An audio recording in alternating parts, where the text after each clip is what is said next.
What happens when a billionaire's daughter believes her father's bank account makes her a god? What happens when she walks into a courtroom, slaps legal documents at a judge, and tells him his town is owned by her family? This young woman was about to learn the hardest lesson of her life, a lesson that money can never buy, and the reaction of her billionaire father would leave the entire courtroom speechless.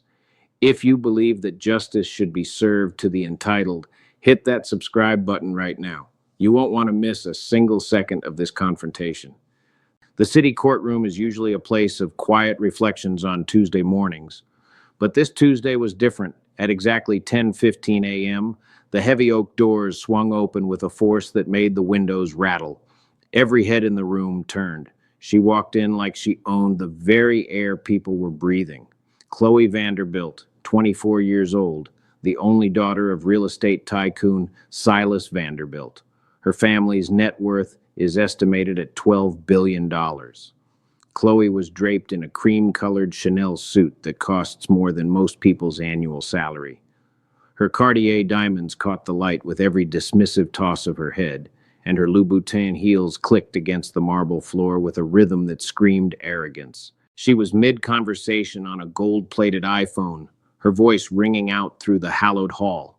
"No, tell the pilot the Aspen trip is still on for Friday," she said, her tone sharp and impatient.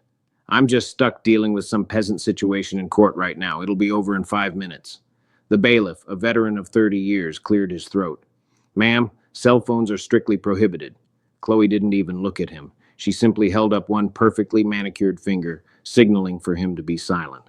"I'm talking," she said. At the front of the room sat Judge Simpson. With over 4 decades on the bench, he had seen every ego the city could produce. He didn't interrupt. He watched her. His eyes, sharp and steady behind his glasses, measured her as she finally snapped her phone shut and sobbed with visible disgust. "Can we speed this up?" she demanded, looking at the clock. "I have a lunch reservation at 1. Judge Simpson opened the file. His voice was a calm, low rumble. "Ms. Vanderbilt, you are here regarding a high-speed hit-and-run on November 12th at the historic Central Fountain." Chloe waved her hand dismissively. "Ugh, the fountain thing? My lawyer's already sent a check. This is a waste of my time." "Your lawyer settled the property damage," Simpson replied, shifting his gaze to the left. "But this is about the human cost. This is about Mr. Elias Thorne." Sitting there was 75-year-old Elias, a retired teacher and veteran. His hands shook as they gripped a wooden cane. He was alone. No lawyers, no bodyguards. The judge pressed a button, and the monitors flickered to life. "Let's look at the footage." As the video began to play, the room went ice cold. The large monitors throughout the courtroom suddenly flickered to life, casting a cold, digital glow over the silent spectators. This is the moment everyone has been waiting for, yet no one is prepared for the sheer breadth of what is about to be shown. On the screen, the dash cam and security footage from the local park begin to play. It is a beautiful, crisp November morning. The park is peaceful, with golden leaves carpeting the grass. Then, like a predator stalking its prey, a vibrant orange Lamborghini Huracan screams into the frame. The roar of its engine is a violent intrusion into the morning silence. In the center of the frame is Elias Thorne. At 75 years old, Elias is a man of quiet dignity. He is a retired teacher and a decorated veteran who spent his entire life serving others.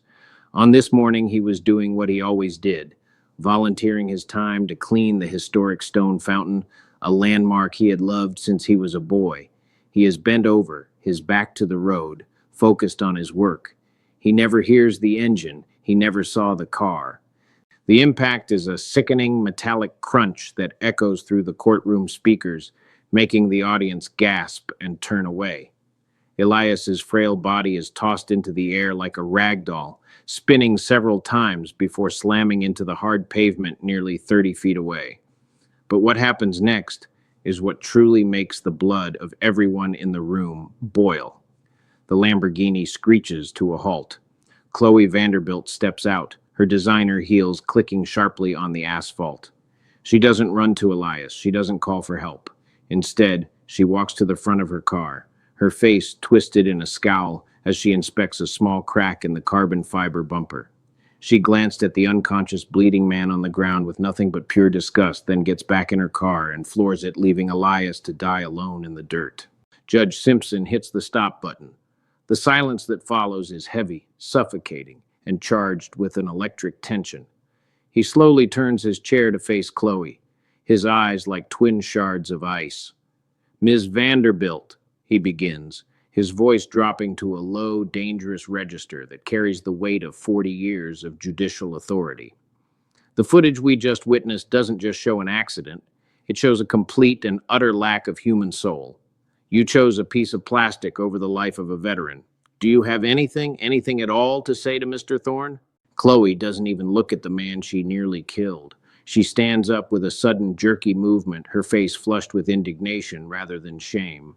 She reached into her luxury handbag and pulled out a thick, gold-stamped leather folder. In a move of staggering arrogance, she strides directly up to the judge's bench. Before the bailiff could intervene, she slapped the documents down onto the mahogany surface with a loud, echoing thud. It is a physical assault on the dignity of the court.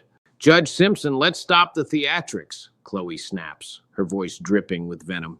"Inside that folder, you'll find the deed to the very land this courthouse sits on. My father's corporation owns this block, the next 3 blocks, and practically every major contract in this town. He doesn't just pay the taxes that fund your salary, he effectively owns the ground you are standing on. We already sent that old man a check for $50,000. For a retired teacher, that's more money than he's seen in a decade. He should be thanking me for the windfall, not dragging me into this peasant theater." She leans in closer, her voice a hushed but sharp hiss. "I am a Vanderbilt. In this town, the law doesn't apply to us. We write it. Now sign those dismissal papers and let me get to my lunch appointment, or I will make sure you are looking for a new job by sunset." The courtroom holds its breath. The bailiff moves forward, but Simpson raises a single hand. He slowly removed his glasses, leaning forward until he was inches away from Chloe's defiant face. "So," he whispered, "you truly believe that your father's bank account is a shield against the screams of the man you left for dead? You think money buys you the right to be a monster?"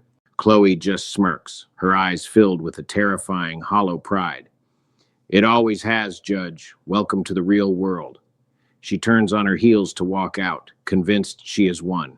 But at that exact second, the back doors of the courtroom burst open. A man with graying temples and a pale face with fury enters the room.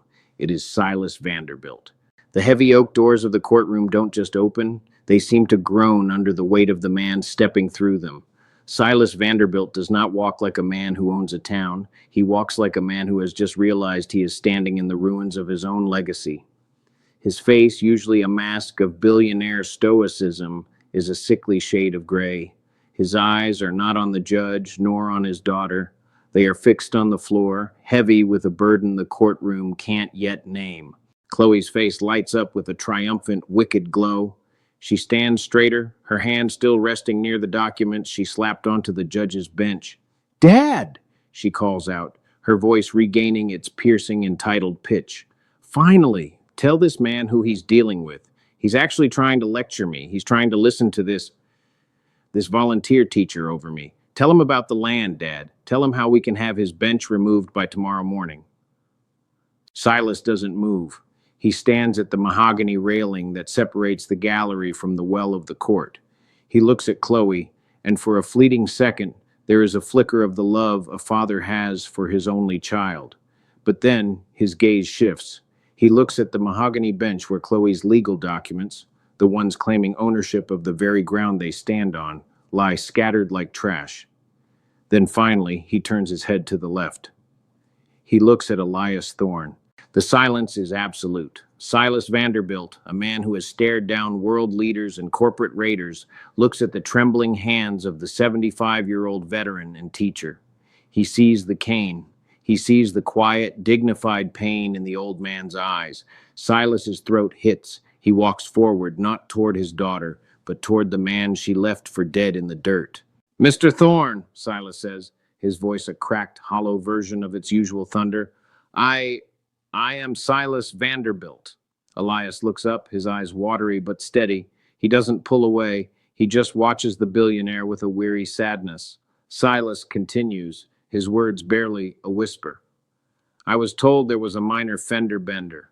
My lawyers told me it was a closed matter, a misunderstanding with an insurance claim. They never showed me the footage. They never told me your name. Chloe scoffs, stepping toward her father. Dad, what are you doing? Don't apologize to him. We sent him 50 grand. He's just a teacher. He's probably never seen that many zeros in his life. Let's go. I'm starving. Silas turns to his daughter, and the air in the room seems to vanish. The look he gives her is not one of anger. It is one of profound, soul-crushing disappointment. It is the look of a man seeing a monster he unintentionally created. Chloe, he said, his voice trembling with a terrifying restraint, I spent 30 years building an empire so you would never have to know the hunger I knew as a boy. I built hospitals. I funded schools. I thought I was giving you a future. But standing here today, watching you look at this man as if he were less than the dirt on your shoes, I realized I haven't given you anything. I've turned you into someone I don't even recognize. Chloe's smirk falters. A tiny crack appears in her armor of arrogance. Dad, stop it. You're embarrassing me. Just fix the case. Throw more money at it. That's what we do. No, Silas whispered, his voice hardening into something cold and final. That is not what we do. Not anymore. He turns back to Judge Simpson, who has been watching the exchange with a grim, watchful silence. Silas reaches into the inner pocket of his bespoke suit and pulls out a single folded envelope. He doesn't slap it down. He places it gently on the edge of the bench, his hand shaking. Your Honor, I've seen the footage now. I saw what my daughter did. I saw her walk away from a dying man to check the paint on a car I bought her, and I saw her bring those deeds into your court to threaten the law. Silas takes a deep breath, his eyes filled with tears of shame. I signed these 10 minutes ago in the hallway. These are the papers that officially separate Chloe from every trust fund, every corporate account, and every property deed under the Vanderbilt name. As of this moment, Chloe has exactly what she earned, nothing. The courtroom erupts in a chorus of gasps. Chloe freezes, her mouth hanging open, the color draining from her face until she is as white as her Chanel suit. The instant regret has finally arrived, and the weight of it is about to crush her. The silence that follows Silas Vanderbilt's declaration is so heavy it feels like the oxygen has been sucked out of the room. Chloe stands frozen, her hand still hovering near the bench where she had so arrogantly slapped those deeds just moments ago. Her breath comes in shallow, jagged hits. The color doesn't just leave her face, it seems to evaporate, leaving behind a mask of pure, unadulterated terror. For the first time in 24 years, the safety net of $12 billion has been sliced open, and she is in free fall. You're joking, Chloe finally whispers, her voice cracking like thin ice. She looks at her father, searching for a hint of the indulgence she has manipulated her entire life. Dad, this is a joke. It's a stunt for the press, right? You're trying to teach me a lesson. Okay, fine. Lesson learned. I'm sorry. I'll go to a spa. I'll take a break. Just take it back. Silas doesn't answer. He doesn't even look at her. He remains standing by Elias Thorne, his head bowed in a posture of mourning for the daughter he thought he knew. Chloe's desperation turns into a frantic, ugly rage. She turns toward Judge Simpson, her eyes wild. He can't do that. Those trust funds were set up when I was a baby. That's my money. You're a judge. Tell him he can't just take it away. Judge Simpson doesn't flinch. He slowly reaches out and picks up the thick gold-stamped folder Chloe had thrown at him. He holds it up, the light caught the expensive leather, and then he does something that sends a shiver through the gallery. He drops it into the wastebasket beside his desk. Miss Vanderbilt, Judge Simpson said, his voice vibrating with a cold, terrifying clarity. Your father didn't just take away your money. He took away your shield, and without that shield, you are just another defendant in my courtroom. You told me earlier that your family owns this town. You told me that respect is earned, and that no one here had earned yours. But let's look at who actually built this town. Simpson gestures toward Elias Thorne, who is watching the billionaire's daughter with a look of profound pity. This man, Elias Thorne, spent 40 years in a classroom. He didn't build skyscrapers, he built minds. He taught the children of the people who work in your father's factories how to read, how to think, and how to be citizens. He served in a war to protect the very freedom you used to mock this court. He spent his retirement cleaning a fountain that was built 100 years before your father made his first million. He is the heartbeat of this community. You are merely a guest who has overstayed her welcome. Chloe collapses into her chair, her Chanel suit suddenly looking like a costume of a life she no longer possesses. The reality of nothing begins to sink in. No private jets, no bodyguards to push people out of her way, no lawyers to make her crimes disappear with a phone call. She looks down at her hands, those perfectly manicured hands that have never worked a day in her life, and they are shaking so violently she has to hide them under the table. The civil suit was about reform, Judge Simpson continued, his gaze narrowing. But your behavior today, your attempt to bribe and threaten this court with property deeds, and your utter disdain for the life of a veteran, these are not civil matters anymore. You didn't just hit a man with a car, Chloe. You tried to hit the very foundation of justice with your ego. And unlike your car, this court does not crumple. Chloe looks up, her eyes filled with tears, but they aren't tears of remorse. They are tears of a predator who has finally realized she is trapped. What are you going to do to me? She whimpers. Judge Simpson leans forward, his shadow falling across her like a dark omen.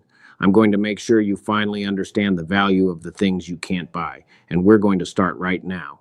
Judge Simpson picks up the black American Express Centurion card that Chloe had dismissively tossed toward him earlier. He holds it between two fingers, looking at it not with envy, but with a weary sort of disgust. The room is so quiet you can hear the faint hum of the air conditioning. Chloe is staring at the card, her eyes wide, as if she expects it to suddenly grow wings and fly back to the safety of her designer purse. But the card stays where it is, in the hands of the law. This card, Judge Simpson begins, his voice echoing with a rhythmic, steady power, has no spending limit. It can buy a yacht. It can buy a mansion in Aspen. It can buy a fleet of orange Lamborghinis. But Ms. Vanderbilt, it cannot buy back the 8 minutes Elias Thorne spent bleeding on the pavement while you checked your bumper. It cannot buy the sleep he has lost to nightmares of your headlights. And most importantly, it cannot buy the respect you so loudly demanded. He sets the card down on the edge of his bench, far out of her reach. Your father has done the world a favor by removing your financial armor. But my job is to ensure that you understand why he had to do it. You believe this town belongs to you because of a deed? No.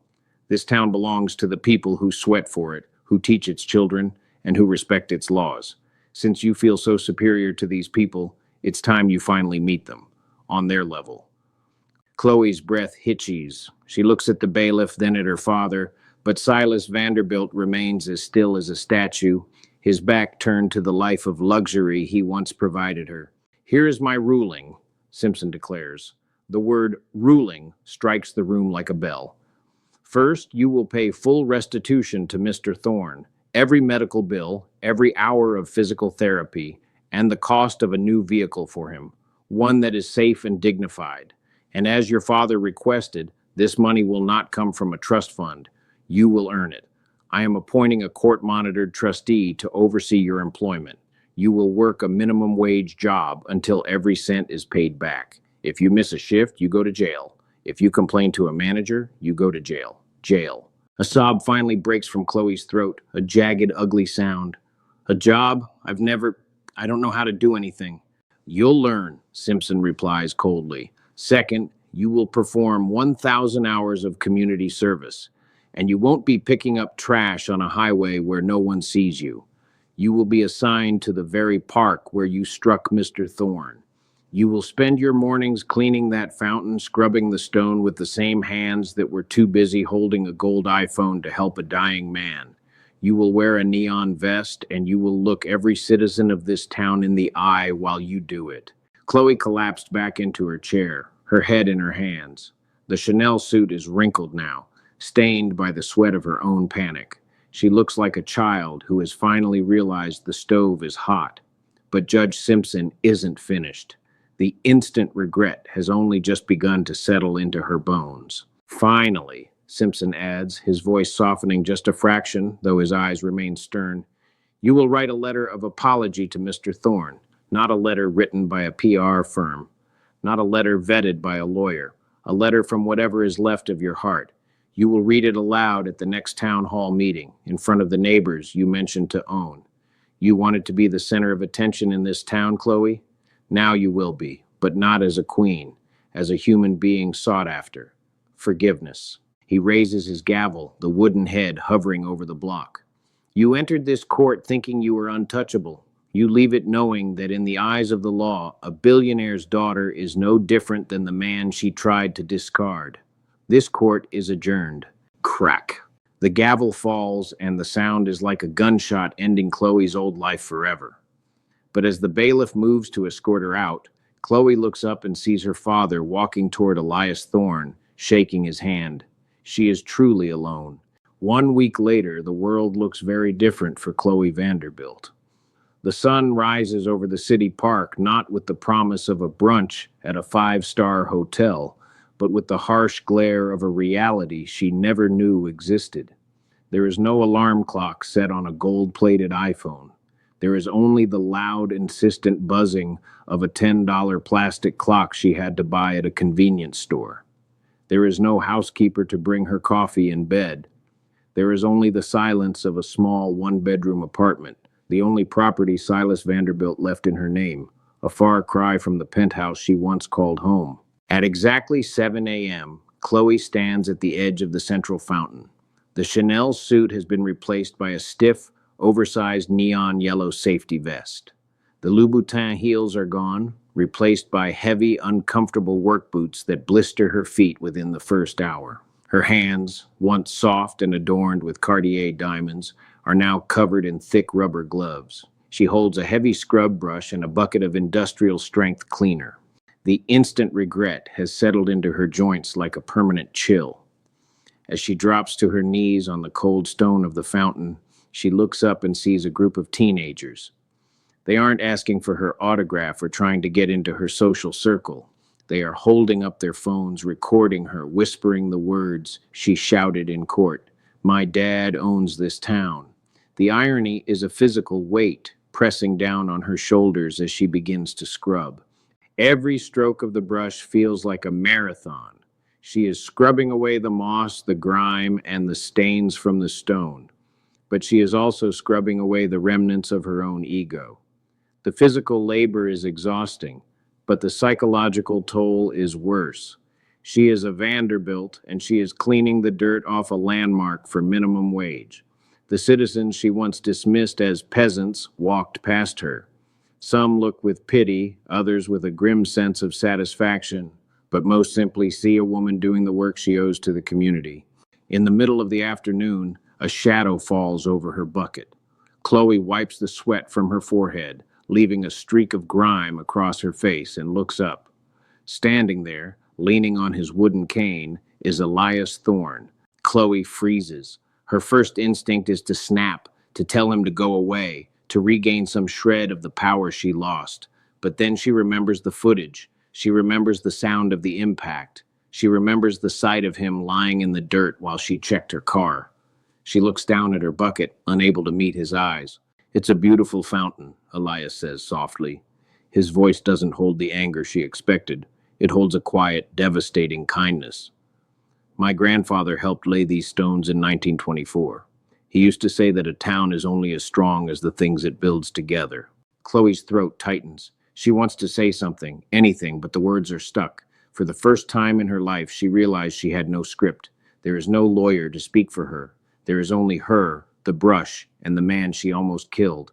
I'm sorry about your car, she stammers, the sorry feeling small and pathetic in the open air. Elias looks at the fountain, then back at her. The car was just metal, Chloe, but the heart is much harder to repair once it's been broken by cruelty. Keep scrubbing. The stone is starting to shine. He walks away slowly, leaving her alone with the echoes of his words. As the sun begins to set, Chloe's back aches, her hands are raw, and her pride is in tatters. She realized that Judge Simpson didn't just sentence her to labor. He sentenced her to testify, the world she tried to ignore, and as she looks at her reflection in the soapy water of the fountain, she doesn't see a billionaire's daughter anymore. She sees a stranger. The town hall of Maple Street is not a courtroom, but tonight it feels like an execution chamber. Every one of the 500 seats is filled, and the air is thick with the scent of rain and resentment. For decades, the name Vanderbilt was whispered with a mix of awe and fear in this room. Tonight, it is spoken with a sharp, jagged edge. At the front of the hall, under the hum of flickering fluorescent lights, stands a wooden podium. Behind it, Judge Simpson sits in the front row, his arms crossed, his eyes fixed on the girl who once claimed to own the ground beneath his feet. Chloe Vanderbilt stands in the wings, clutching a single piece of notebook paper. Her hands are no longer perfectly manicured. The skin is dry, and there is a faint blue bruise on her palm from the handle of the scrub brush. She is wearing a simple dark dress she bought with her first week's wages from the local diner where she now mops floors. There are no diamonds. There is no Chanel. There is only the girl and her words. "Ms. Vanderbilt," the town moderator announced, his voice echoing through the silent hall. "The floor is yours." Chloe walks to the podium. The silence is deafening. She can hear the frantic thudding of her own heart against her ribs. As she reaches the microphone, a high-pitched squeal of feedback pierces the room, making her flinch. She looks out into the sea of faces, the peasants she once mocked. She sees the mothers who take the bus to work, the fathers who spend their weekends at the food bank, and the children who go to the school Elias Thorne once taught at. She clears her throat, but the first word is a strangled whisper. She tries again. "My name is Chloe Vanderbilt," she says, her voice trembling so violently the paper in her hand rattles. "And I am here because I believe that money was the same thing as worth. I believe that because I had a billion-dollar name, I didn't have to have a soul." She stopped. She looks down at the letter. It's filled with the words she labored over in her small apartment, late at night, under the light of a single bulb. But as she looks at Elias Thorne in the front row, sitting next to her father, she realizes the letter isn't enough. She crumbles the paper into a ball and drops it on the floor. "I leave a man to die," she says, her voice suddenly clear and raw with a pain that finally feels real. "I left a hero in the dirt because I was worried about a car. I came into this town's court and tried to buy my way out of a crime. I called you all peasants. I thought I was the queen of a town I never helped build." She looks directly at Elias. Tears are streaming down her face, ruining the cheap mascara she bought at the pharmacy, but she doesn't wipe them away. "Mr. Thorne, you taught children how to read. You served your country, and I tried to erase you because you were uncomfortable with my schedule. I don't ask for your forgiveness tonight because I haven't earned it yet. I only ask that you allow me to keep scrubbing that stone until I understand what it means to be a neighbor." The instant regret that began in the courtroom has transformed into something else, a crushing, hollow shame that is finally building a bridge to her humanity. The crowd remains silent, but the tension has shifted from anger to a stunned, heavy disbelief. Silas Vanderbilt wipes a tear from his eyes, looking at his daughter with the first flicker of pride he has felt for years. But as Chloe turns to leave the podium, a man stands up in the back of the room. He is holding a legal document, his face grim. "Wait," he shouts. "There's something else the town needs to know about the Vanderbilt deeds." The man standing at the back of the hall is Arthur Pendergast, the town's oldest living archivist. His voice, though thin with age, carries a weight that silences the murmuring crowd. He marches down the center aisle, holding a weathered, yellowed parchment. "This isn't just a property deed, Ms. Vanderbilt," Arthur said, stopping at the front row. "This is the original 1922 charter of Maple Street, and it contains a clause your family's lawyers seem to have accidentally forgotten." Silas Vanderbilt stands up, his brow furrowed. Judge Simpson leans forward, his interest piqued. Arthur opened the document and read aloud. "The land of this town square and the courts within shall be held in trust by the Vanderbilt family only so long as they serve the people with honor. Should any heir use this land to threaten the law or oppress the citizen, the trust shall be dissolved, and the entire estate shall revert to the community's elders." The room gasped. The instant regret that Chloe felt in the courtroom was a spark. This is a wildfire.